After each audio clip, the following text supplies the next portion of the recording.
ओम नमः शिवाय। शिवजी सदा सहाय। ओम नमः शिवाय। गुरुजी सदा सहाय। नारद का अभिमान भंग। नारद जी के चले जाने पर भगवान विष्णु ने अपनी अद्भुत माया रची। नारद जी के रास्ते में एक नगर का निर्माण कराया। उसके राजा का नाम शीलनिधि रखा।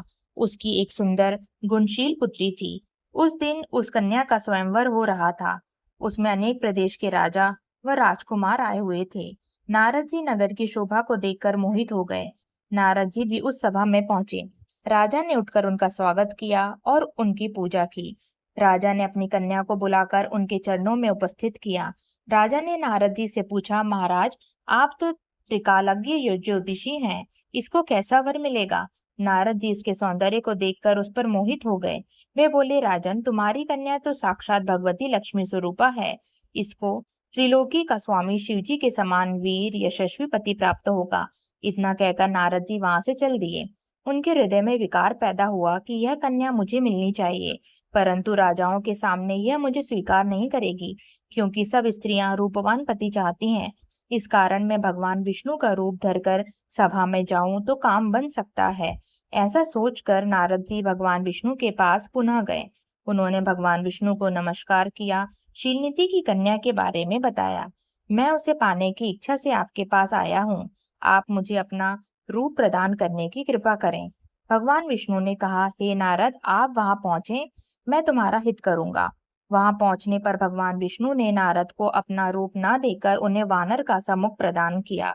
हरि वानर को भी कहते हैं। इस तरह भगवान ने यहाँ भक्त का हित भी किया तथा झूठे में भी नहीं बने। वहां नारद जी राजाओं की सभा में बैठकर प्रसन्न होने लगे। वे अपने को इंद्र के समान शोभा वाला समझकर ऐंठ कर बैठ गए। वहां पर दो रुद्रगण भी ब्राह्मण के वेश में उपस्थित थे। वे नारद जी की रक्षा करने के लिए उपस्थित थे। नारद जी के वानर रूप को केवल कन्या ने ही देखा था। इस भेष की रुद्रगण भी जान गए थे। वे उनकी हंसी उड़ाने लगे।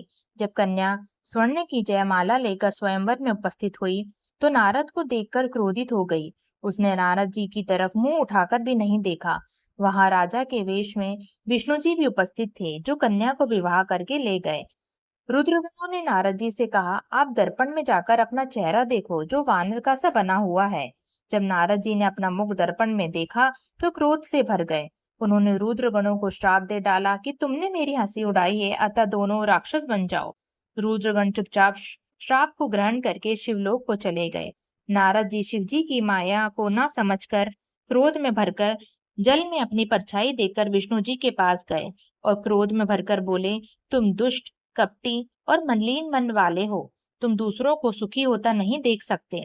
तुम पूरे मायावी हो। तभी तो तुमने मोहिनी रूप रखकर दैत्यों को अमृत पिलाया और कलश छीन लिया था।